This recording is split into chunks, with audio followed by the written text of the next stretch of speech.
Bom, então, deixa eu abrir a apostila aqui. Tá aqui a apostila. Beleza. Aí qualquer coisa vai escrevendo aí no chat aí, viu, gente? Então tá. Então, vamos começar aqui na parte da apostila, tá? Bom, aqui tá explicando o que é instrumentação, né? O que seria instrumentação? Gente, instrumentação vai ser o seguinte.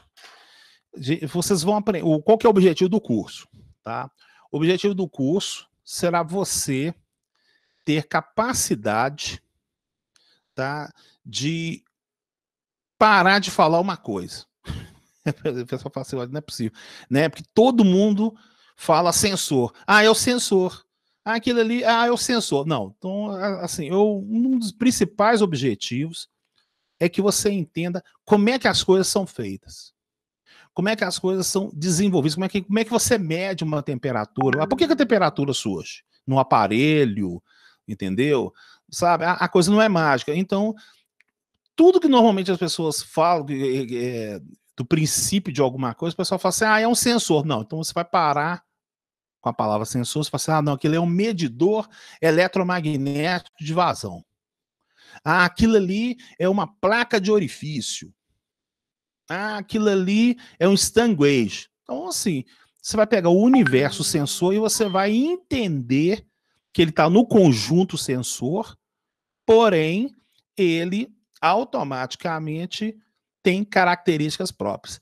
E a captação desse dispositivo, seja ele de maneira elétrica, seja ele de uma variação mecânica, variação ótica, seja lá o que aconteceu, ele é transformado e isso é apresentado na forma de um instrumento de medição.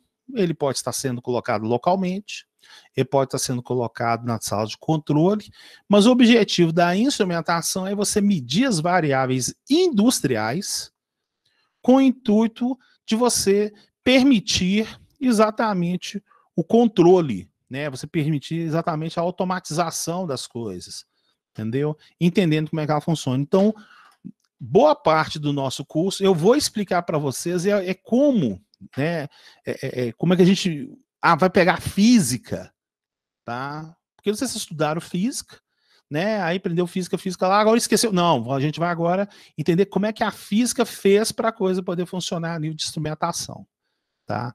E novamente falando, quando vocês quiserem me interrompa, fala, isso aqui, eu queria entender isso aqui, que eu vi isso aqui, lembrei, não entendo tal.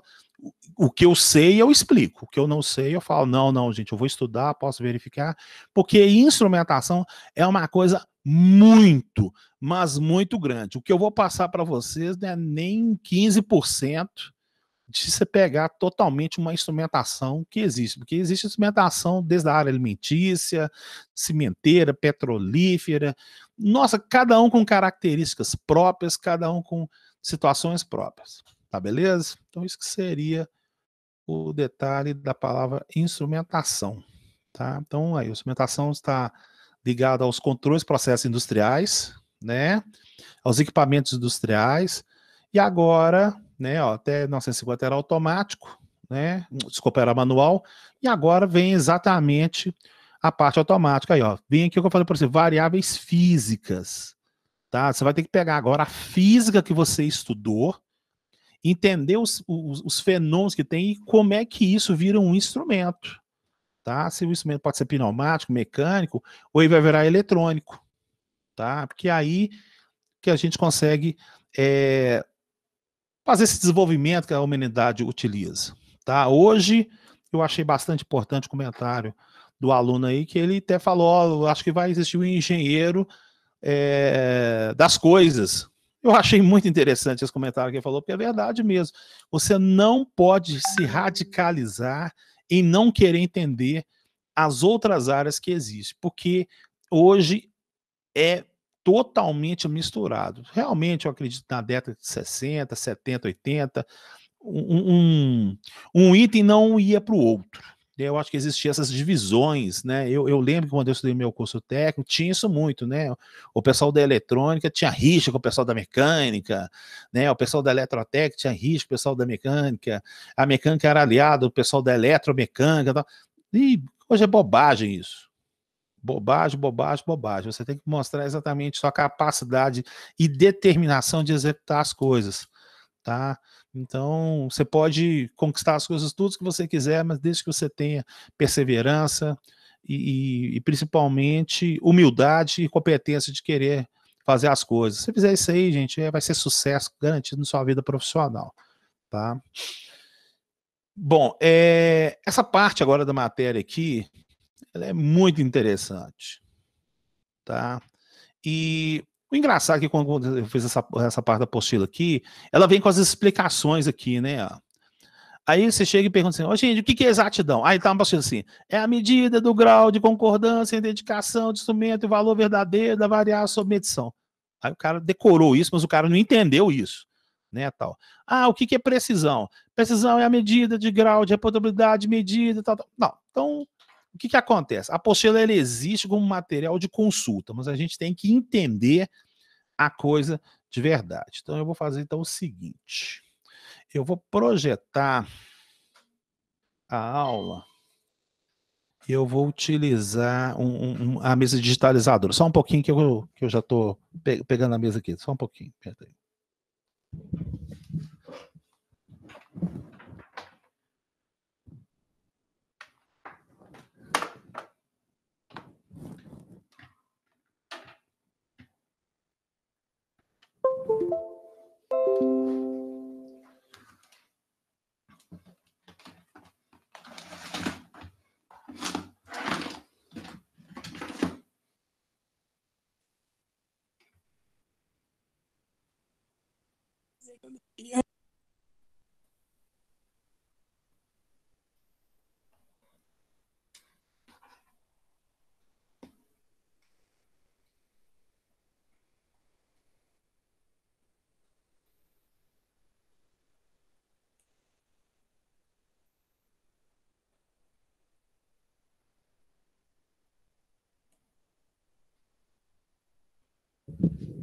Pessoal, tá vendo a tela aí certinho?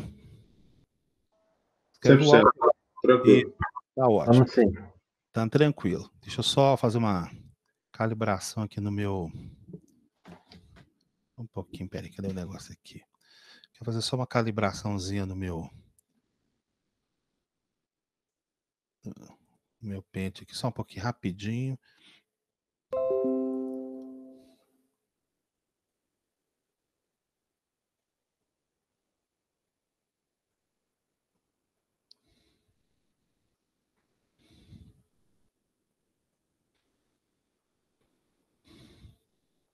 Então, beleza. Então, vamos discutir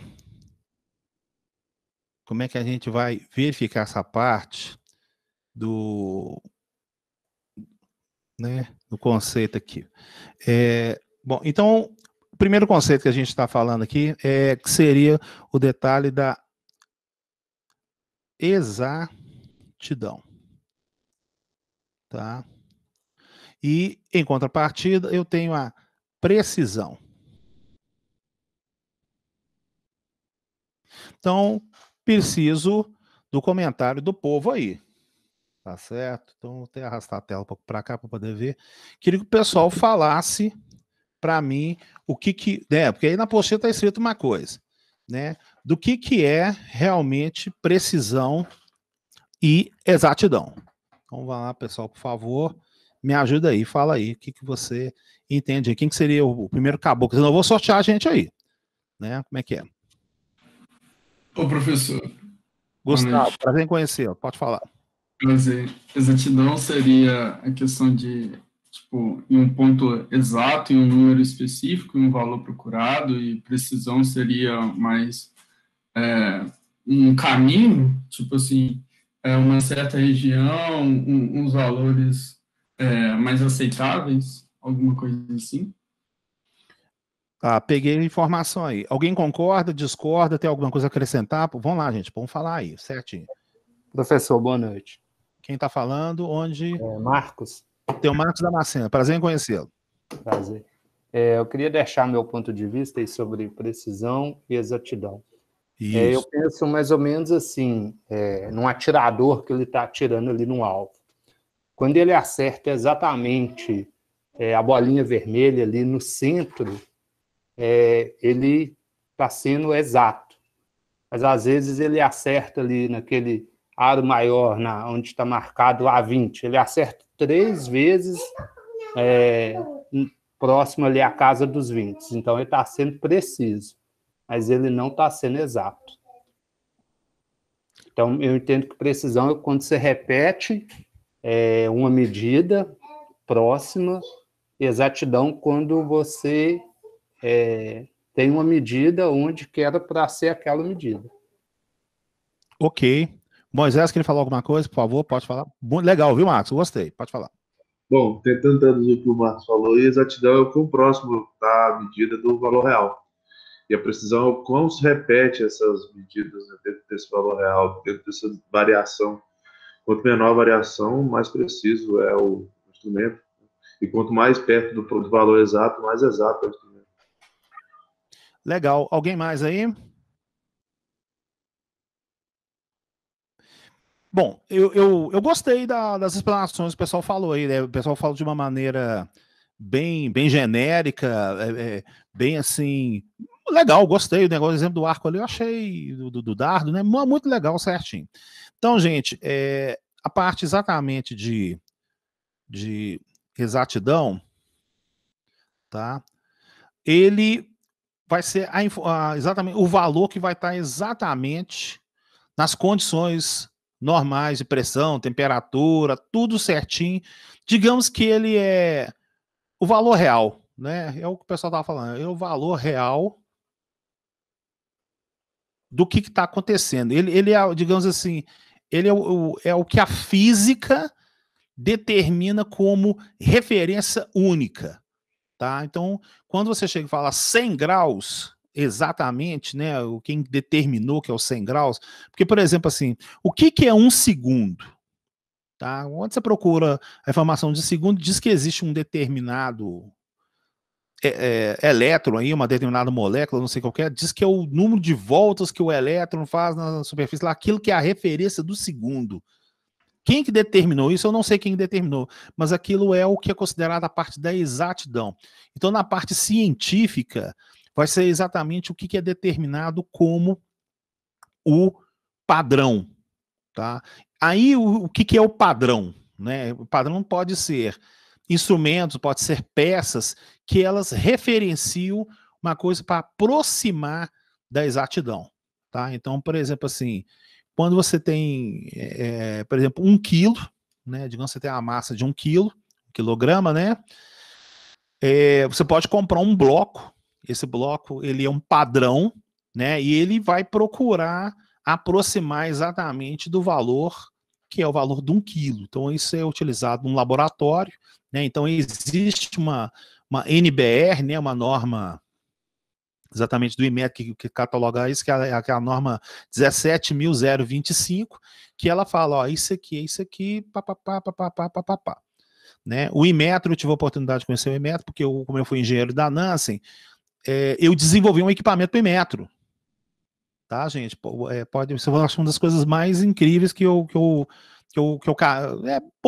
foi fácil. Ainda mais fazer para o Inmetro, né? Eu tive que, eu tive que aprender a situação. Então, se um dia, né, porque até passava muito ali no caso do Fantástico ali, né, o teste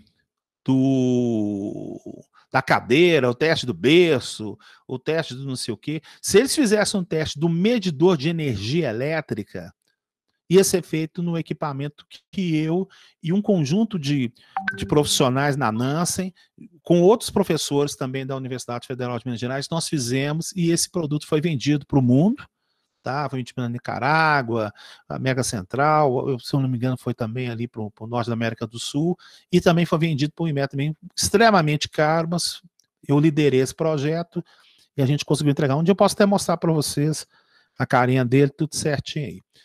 Então, ele não dava o valor exato, porque, gente, uma coisa é verdade, todo instrumento erra. Põe isso na sua cabeça, tá? Todo instrumento erra. Então, agora, por que todo instrumento erra?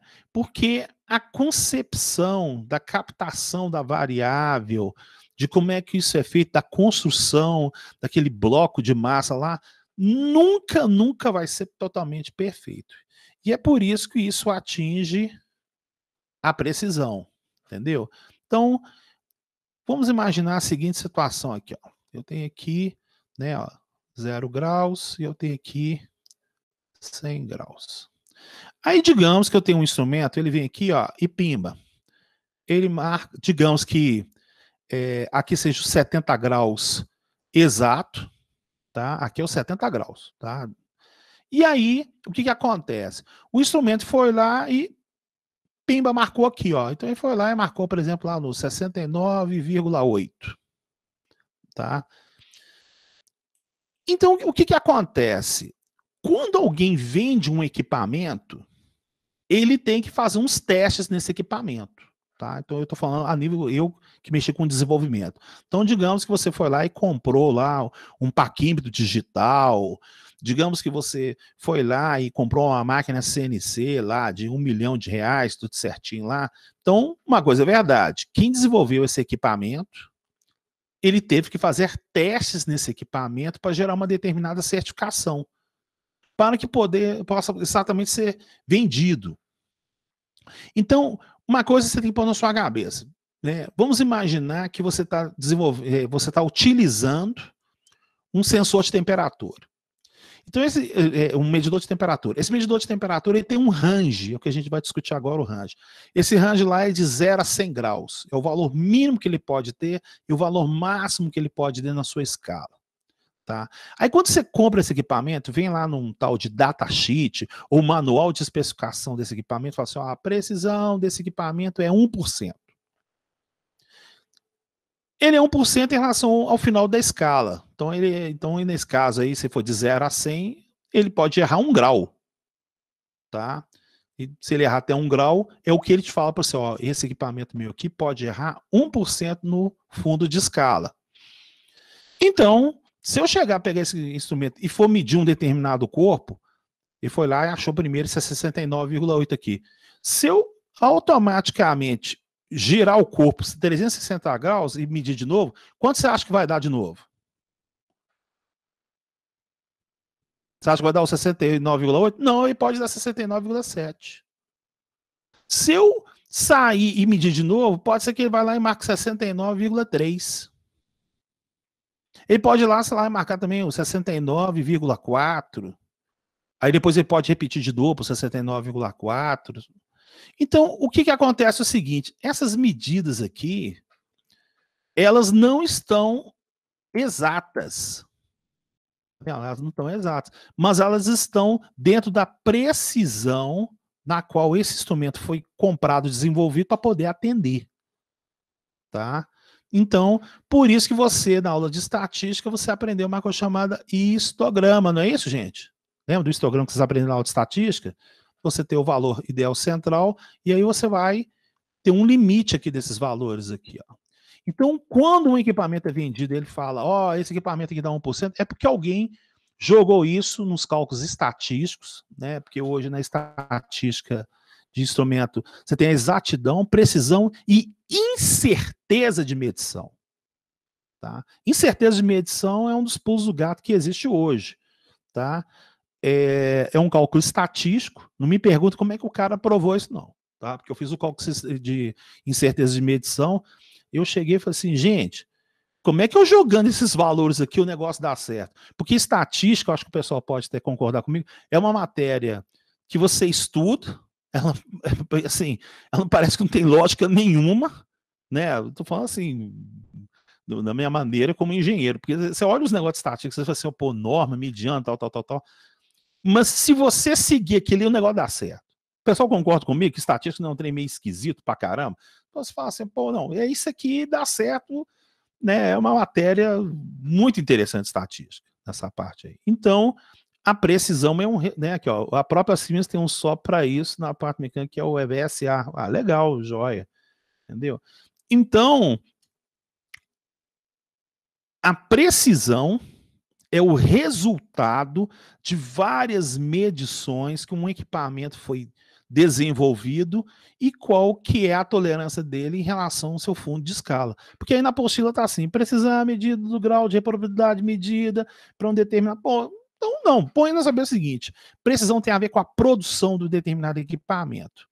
Foi o que o desenvolvedor do equipamento vende como referência de uma coisa que ele vai ter que chamar de exatidão. Normalmente, a calibração, a aferição de equipamento tem que ser feita na ordem de 6 vezes mais preciso, tá? Dentro da situação. E agora eu vou até fazer um comentário interessante, eu acho que pegar até uma outra página aqui. Oi, pode falar. Posso fazer uma pergunta? Pode como deve. Desculpa interromper. Por exemplo, você trabalhava lá na Nansen, né, desenvolvendo esse tipo de medidor, né? Esse que, pelo que eu entendi, esse que nós temos aí nos padrões aí de nossas casas. Aí quando você fala desse range que o instrumento tem, né? A pergunta pode parecer óbvia, mas por se tratar de um instrumento, eu não conheço muito, esse range, ele é derivado, por exemplo, das minhas dispersões das construções mecânicas, o tipo de montagem que eu tenho, o tipo de instrumentação de linha que eu tenho para montar todo esse instrumento, pode gerar esse tipo de defasagem aí que você acabou de explicar? Tá, então eu vou te explicar, então, eu acho que isso até te ajuda também para entender. Eu vou te falar para você o que eu fiz na Nansen. Na Nansen eu não mexi com o medidor de energia elétrica, não. Tá? Outra coisa, por favor, não falem mais relógio de luz, tá, gente? Engenheiro. Não, eu tô falando que tem gente que fala relógio, mas é medidor de energia elétrica. O que eu desenvolvi é o equipamento que calibra o cara. Sim, sim. Entendeu? Então, eu desenvolvi o equipamento que fala que aquele cara está medindo certo. Então, assim, então você vê que o grau de complexidade é um pouco maior. Então, só de curiosidade, então vou até desenhar aqui, ó, os medidores eletromecânicos, eles têm um disco. Lembra que tem uma manchinha preta no disco lá, que o pessoal fica vendo, na hora que você liga o chuveiro lá, fica girando, aí você vê uma manchinha preta? Sim. Tá? Olha só como é que você calibra um medidor de energia elétrica. Então, o medidor de energia elétrica eletromecânico, tá? Aqui o eletromecânico. Ele tem 3 parafusos aqui, ó. 1 parafuso, 2, 3 aqui. O que os caras fazem? Os caras enviam uma luz, essa luz é mirada na mancha preta, e quando passa a mancha preta, ela reflete, né? Então aqui tem um transmissor óptico e aqui tem um receptor óptico, tá? Então o que fazem? Você joga uma energia e põe esse disco para girar lá no medidor de energia elétrica. Tá girando. E aí você manda uma luz, ela pega o disco. E quando sai da mancha, ela dá o pulso, não dá o pulso. Se a velocidade desse disco estiver diretamente proporcional à energia aplicada, o medidor está calibrado. É assim que é feito. Bacana. Tá? Então, o equipamento que eu desenvolvi, eu enviava realmente um sinal de luz, batia na mancha do disco, ele refletia, percebia, eu jogava uma energia padrão que fazia o disco girar, tá? Seja ele monofasicamente, bifasicamente ou trifasicamente. E aí, quando é feito na produção da Nansen, né, os caras trabalham na linha de montanha, eles têm 3 parafusos. Um parafuso que mexe com a carga nominal, ou seja, ele acelera e desacelera de uma maneira eletromagnética a velocidade do disco. Tem um que é da marcha vazio, que quando você não joga somente a tensão sem corrente, ele pode dar uma volta em 15 minutos. E tem um outro lá que mexe com o fator de potência. Tá? Então isso aqui eu vivenciei, eu vi montando essa situação. Agora, eu vou te mostrar para você que esse conceito que você está falando de range e de span, que eu vou falar daqui a pouco, tá? Você aguarda um pouquinho, tá? Mas olha só, tá? Não, a gente chega lá certinho. Eu queria que o pessoal agora, né, a partir desse momento, vamos aproveitar a pergunta que ele fez aqui, quanto que vocês acham que custa, né, aqui, ó, então aqui, ó, custo desse medidor eletromecânico que era feito lá na Nansen, lá, porque hoje praticamente está tudo virando digital, né? Porque você tem aquele LED vermelho lá que fica piscando, né? Mas tudo bem, vamos colocar o eletromecânico. Quanto você acha que custa um medidor Pessoal, escreve aí no chat, por favor. Não fica com medo, não. Quanto que você acha que custa um medidor de energia elétrica que sai lá da Nansen lá? Aí. Pode escrever aí. Escreve aí, gente. Escreve aí no chat aí. Você não é obrigado a acertar, não. Pode chutar aí. Pode escrever aí. 150, 300. Beleza. Aí, ó. Então, vamos lá. Quem dá mais, quem dá menos? 750. Vamos lá. Quem dá 200. Opa, 100 mil? Opa! Beleza, 100 mil. Vamos lá. 3 mil reais. Joia, sem conto. Então, beleza. Então, olha só. Então, para responder essa pergunta, eu vou falar para você o seguinte. Existe uma norma de calibração de medidor de energia elétrica e eletromecânico. Tá? Essa norma, NBR, ela fala que o medidor ele tem que sair com mais ou menos 3% de erro. Vocês sabiam disso, gente? Que o medidor eletromecânico sai com um erro desse, mais ou menos? 3%? O pessoal sabia isso ou o pessoal achava que era mais ou menos? Eu tenho nem ideia, mas é obrigatório ter 3%? Não, até 3%.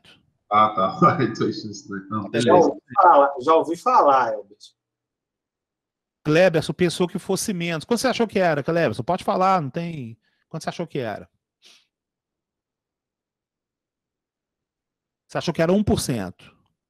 Ô, gente, vou contar uma novidade para vocês, né? Na época da produção dos medidores eletromecânicos lá na perto da Nansen, a CEMIG pedia para que o medidor fosse calibrado, adiantado na faixa de 2,5%, de 2 a 3%. Isso quer dizer que quando montava a residência e colocava a primeira vez o medidor de energia elétrica, o primeiro morador pagava mais. E aí, à medida que vai gastando energia, o disco vai girando, ele vai desgastando, ele tende a ir para menos. Tá? O tempo de vida útil de um medidor eletromecânico é uns 30, 40 anos. Então, digamos lá que o primeiro ano dele lá vai dar mais 3. Depois que passa os 40 anos lá, esses cálculos ativos lá, que vai começar, vai dar menos 3. Opa, quanto mais preciso, mais caro o medidor. Então, vamos questionar esse aspecto exatamente que o Marconi falou.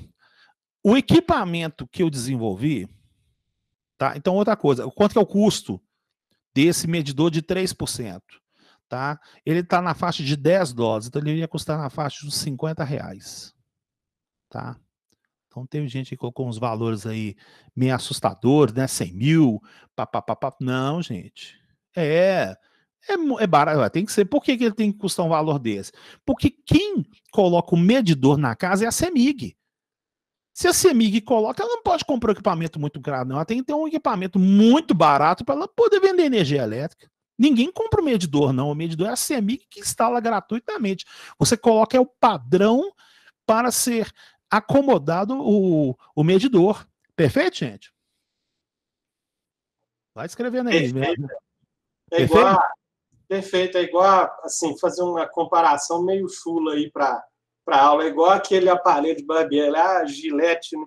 Você troca a lâmina lá, só que você vende um aparelho barato. E bom, então eu vou te contar um outro negócio aqui agora. Então tá bom. Esse equipamento custa R$50. O equipamento que eu desenvolvi, né, que ele chama Precision Lab. Tá? O Precision Lab, que era o equipamento que eu desenvolvi, qual que você acha que era a precisão dele? Porque, olha só, eu tinha que calibrar o padrão de 3%, né? Qual que era a precisão dele? Chuta aí, pode escrever no chat aí, gente. Pode escrever aí. 0,3. Vamos lá, pode escrever aí. 0,3, 0,5. 1%. Quanto? 1%. 1%. 0,5. Ó, eu tinha dado a dica antes que normalmente o equipamento tem que ser 6 vezes mais preciso que o outro. Então, o equipamento que eu desenvolvi dava 0,5%. Bacana. Tá? Então não pode ser 1%, tá? Então, gente, ó, então, olha só, né? O equipamento é mais ou menos 1%, tá? Aí, o que acontece? Como é que eu conseguia obter 0,5%? É porque dentro dele tinha um padrão. Tinha um padrão de medição de energia elétrica. E esse padrão de medição de energia elétrica, eu conheci o cara que desenvolveu ele, era um americano, ele chamava Glenn, o Glenn inclusive morreu, tá certo, tal. Aí eu faço uma pergunta para vocês. Quanto que você acha que custa esse padrão para calibrar o padrão de 3? Quanto você acha que ele custa aqui, ó? Né? Aí, quanto você acha que custa, né? Vamos primeiro o padrão, né? Vamos primeiro o padrão aqui, ó. Quanto você acha que custa o padrão? Pode escrever aí, gente. 30 mil. 50 mil, professor. 50 mil. Quer dizer que o 3% é 50 reais, o 0,5% é 30 mil. Como é que é? Como é que o pessoal está falando aí? 50% do valor de custo? Interessante esse comentário aí. Um pessoal calado aí. Eu vou fazer uns argüição aqui, ó. 5 mil. Vamos sortear aqui, ó. Anderson Fernandes, quanto que é?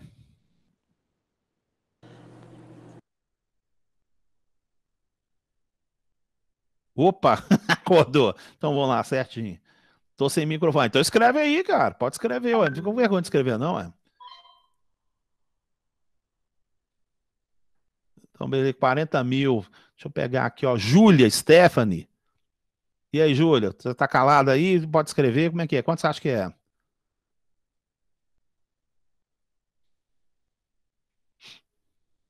A Júlia tá calada aí, ó.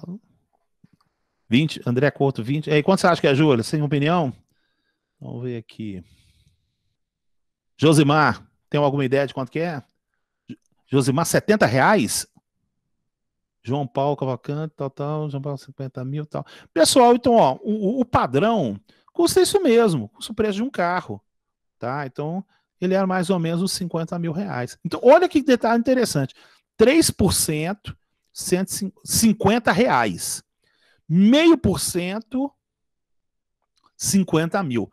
Aí, o padrão que era usado no equipamento de desenvolver, eu conheci o cara que desenvolveu ele, foi o Glenn mesmo. O Glenn desenvolveu o padrão de 0,5% e também desenvolveu o padrão que dava quantos por cento? 0,1%. Né? Esse era o Sintron. Tá? O Sintron tem 2 no Brasil. Tem um na CEMIC, que ele é monofásico, e tem um Sintron do lado da Eletropaulo, que ele é trifásico. Quanto que custa um Sintron monofásico, mais ou menos esse que está lá custou na época, né? Lá no caso ali da CEMIC. Quem tem ideia de quanto custou um Sintron? 650 mil? 500 mil?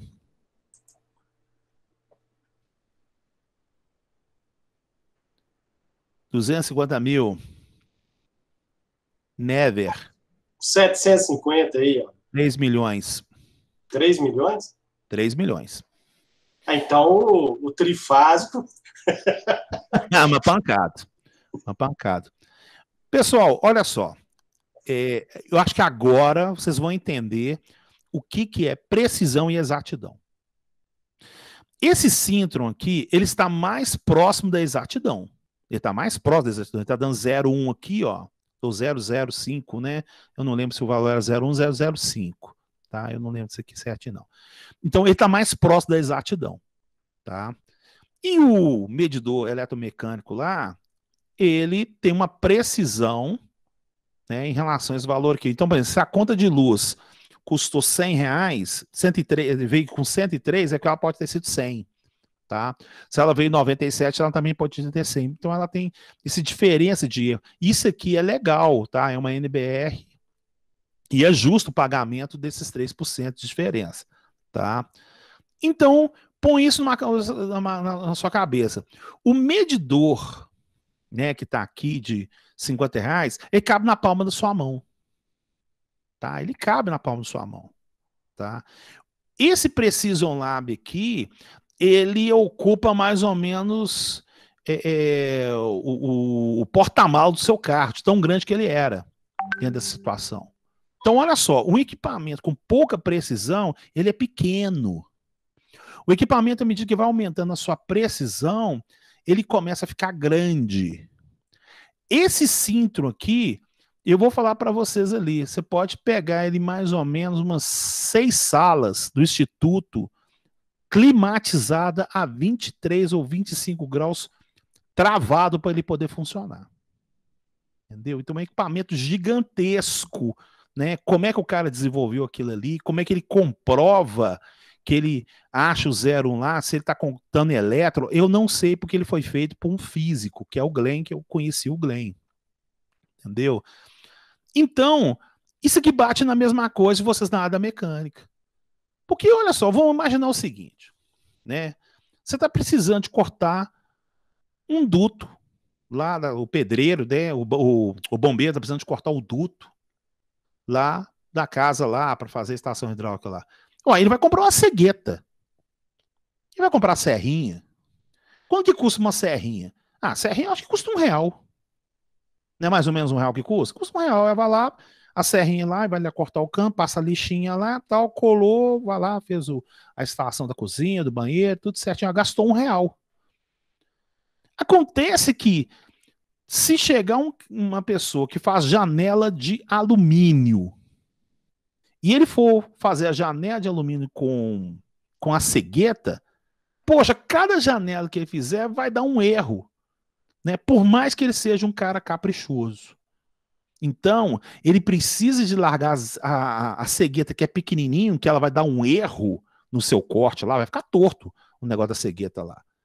Mas aí que ele vai colocar um corte de bancada, aí vai ter uma alavanca, né? Eu falo, fica tudo fora do esquadro, exatamente. Então, ele vai ter que colocar um negócio numa bancada. Quanto que custa uma bancada para fazer corte? Ah, custa quase uns R$500, R$1.000, se você colocar com a serra tico-tico de primeira linha lá de situação, não é isso?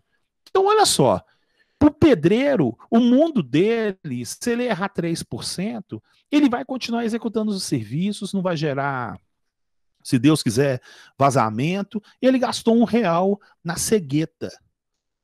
Para o cara fazer a janela de alumínio, ou fazer aqueles perfis mais bem feitos de corte lá, ele tem que ter uma máquina grande, que essa máquina grande consegue ter mais precisão. A precisão ela tem a ver com tamanho também, gente. E além disso tudo, aí imagina um cara que precisa de fazer uma peça para substituir alguma coisa do avião que estragou lá. Uai, ele vai precisar de fazer essa peça numa máquina CNC. Quanto que custa uma máquina CNC? Ah, custa R$1 milhão. Uai, então é R$1, R$1.000 e R$1 milhão. Uai, uma é 3%, a outra é 0,5% e a outra é centesimal do milímetro. Então, logicamente, o bombeiro ele não vai comprar uma coisa extremamente cara, porque não tem lógica ele fazer isso. Cada macaco no seu galho, dentro das aplicações que precisam. Tem aplicações que você vai ter que utilizar, elas não precisam ter muita precisão. Porque se você for comprar tudo com a primeira precisão, você quebra uma empresa só na compra dos equipamentos. Fica inviável você montar uma empresa, tá? Inclusive para dar a manutenção. Por que isso tem a ver? Uai, isso é uma coisa óbvia. Digamos que você tem um manômetro, tá? O manômetro lá, que é um medidor de pressão, que é bastante comum no mercado aí, digamos que está lá no campo lá, ele tenha 3% de erro. Né? Ele só está monitorando se tem um ar comprimido ali, mais ou menos, tal, se foi feito. Ué, se quem for fazer a manutenção e você, engenheiro, é o cara que vai assinar a compra, né? Fala, não vamos colocar um medidor de 3%, o manômetro de 3%, vamos colocar um manômetro de 0,5%, o de 3%, que está lá, que funcionava, que conseguia ver o monitoramento do ar comprimido, custava, sei lá, 50, 100 conto. O outro lá, poxa, ele vai custar muito mais caro, vai custar quase R$1.000. Então, você pulou de 50 para 1.000, você quebra a manutenção da empresa. Fica tudo fora de esquadro. Ricardo Lucas, até a mão de obra é mais cara e requer a formação de profissionais e hora de fabricação dos componentes é mais cara. Com certeza, fora a mão de obra e a tecnologia também. Então, gente, põe isso na cabeça de vocês, tá? A precisão, quanto mais preciso for um equipamento, maior esse equipamento cresce de tamanho. Tá? Você tem que ter uma estrutura para suportar ele poder fazer. Instrumentos pequenininhos são pouco precisos. Tá certo? Então, por isso que eles custam menos detalhe. E o aspecto da exatidão está relacionado dele chegar ao máximo próximo possível do valor físico real do que acontece.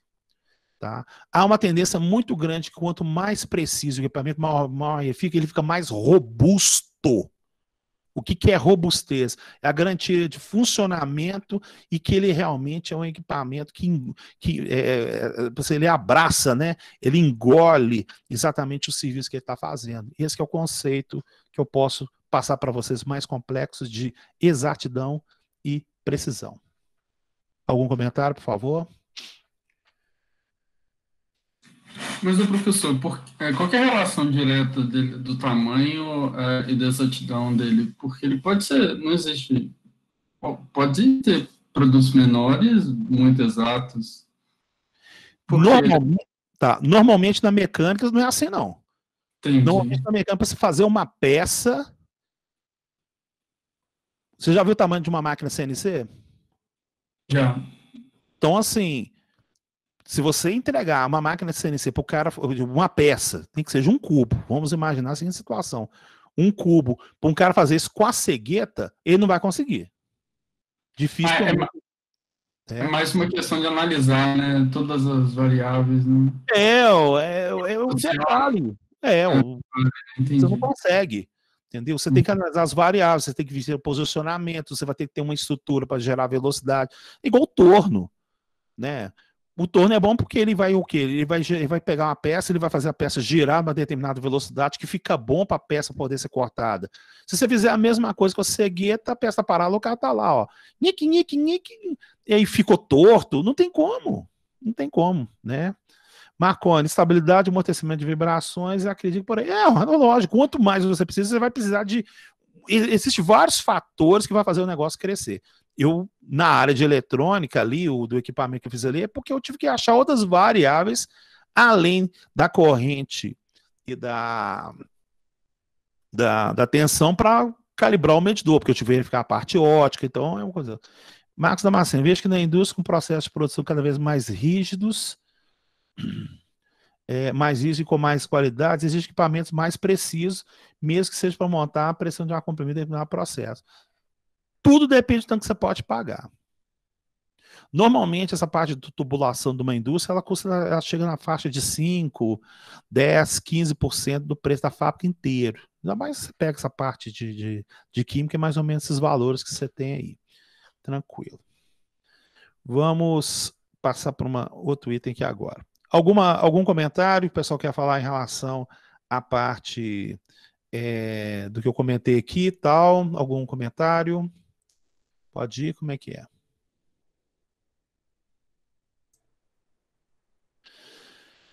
Bom, ninguém comentou, então vamos passar para um outro item aí na apostila aí, que é o range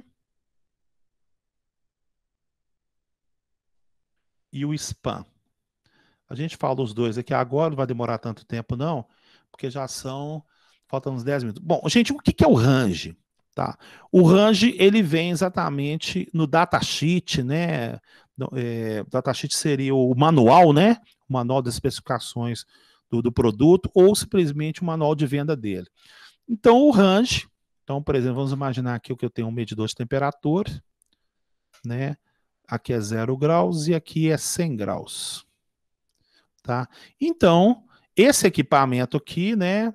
Ele tem um range de 0 a 100. Então, a resposta aqui seria de 0 a 100. Esse aqui é o range dele. Tá? Para esse mesmo equipamento aqui, você tem agora o span. O que é o span? O span é o valor da diferença entre o valor máximo e o valor mínimo que o equipamento pode dar. Então, como esse equipamento ele é 100 graus, o valor máximo, e o valor mínimo é 0 graus, então o span dele é 100 graus, tá? Então você escreve, inclusive, com a unidade também, 100 graus. Se você tivesse esse equipamento aqui, ó, 150 e aqui 50 negativo. Qual que seria o range desse equipamento aí? Escreve aí, por favor. O primeiro, o range, né? Do menos 50 ao 150. Quanto que é o range?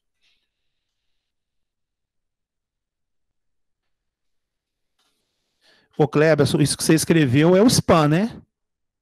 Isso que você escreveu é o span. Ah, o Marconi escreveu correto. O Marconi escreveu de menos 50 a 150. Tem que colocar as unidades, viu, Marconi? Tá? Tem que só de 150, não. 150, tá? Tem que colocar a garota. Então, o que o Marconi respondeu é o range, tá? O que o Lux respondeu é o span, tá? Por que você tem que saber os dois? Você tem que mais saber o range, tá? É o que você, como engenheiro mecânico, precisa saber.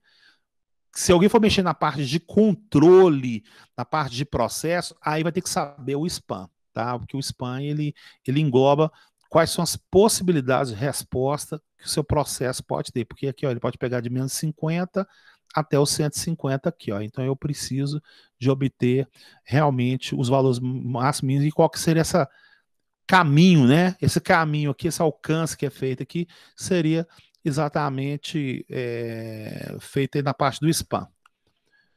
Beleza? Pessoal, então, acho que tá tranquilo, né? Primeiro a gente apresentou, a gente vai continuar aí na parte da apostila, tá beleza?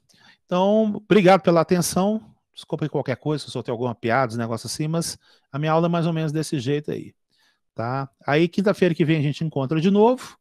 Desejo sucesso para vocês aí. Abração, então. Ok, obrigado, boa noite. Ah, beleza. Boa noite, professor. Falou então, abração. Tchau. Falou, pessoal, boa noite aí.